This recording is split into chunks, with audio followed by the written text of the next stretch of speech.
we have not talked about the graph of tangent of x, but remember that the tangent could also be written as sine over cosine.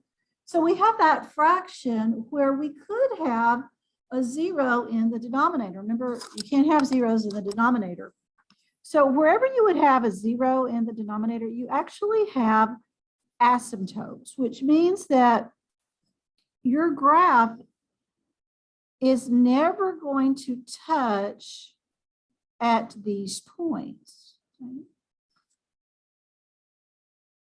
So if you looked at the graph between those two asymptotes, that would give you a restriction here. Now, remember that they're asymptotes here, so I cannot actually equal negative pi over 2 or pi over 2, okay, because this would give me a 0 in the bottom part of my fraction.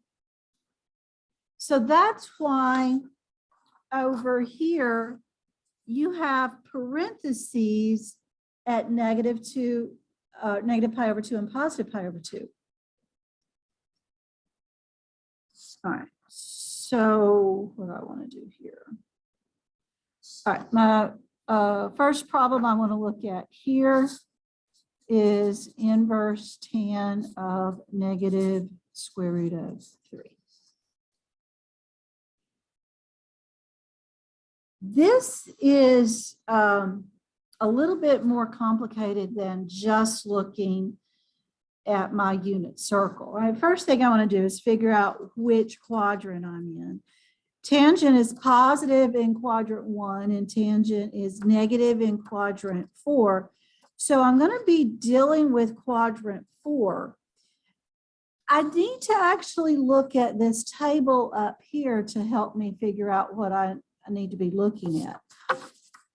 I've got this angle down here in quadrant 4. And I know that an angle of pi over 3 is going to have a tangent of square root of 3. So that's like my reference angle. This angle here would be pi over 3 if I'm going, if I'm looking at it just as an acute angle. But remember that I want to be starting at the initial side here and then rotating clockwise. So this angle is actually negative pi over 3. And my restrictions here tells me that that's what my numbers need to be and my angle measures need to be in between negative pi over 2 and positive pi over 2. So this is going to be negative pi over 3 for my answer. The tangent things are a little bit more, like I said, a little bit more involved. It's not just a matter of looking at your unit circle.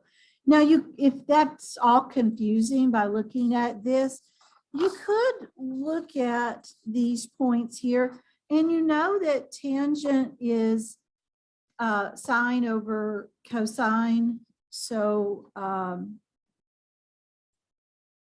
you would do like y over x, y over x, y over x, and see which one of those would give you the right answer.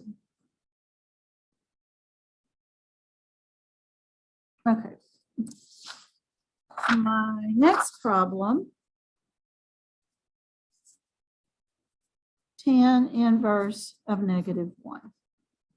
Right, what you're thinking here is the tangent of what theta is going to give me negative 1. Well, I know by looking at this part up here, the tangent of pi over 4 is 1, but if I want to be at negative 1, then I need to have this angle here of pi over 4, and I want to rotate it this way, so this is actually negative pi over 4. That's going to be my answer for that problem.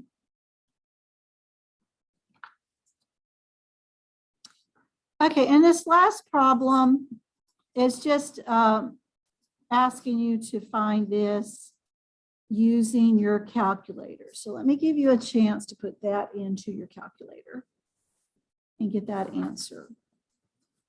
And then we'll go on to something else here.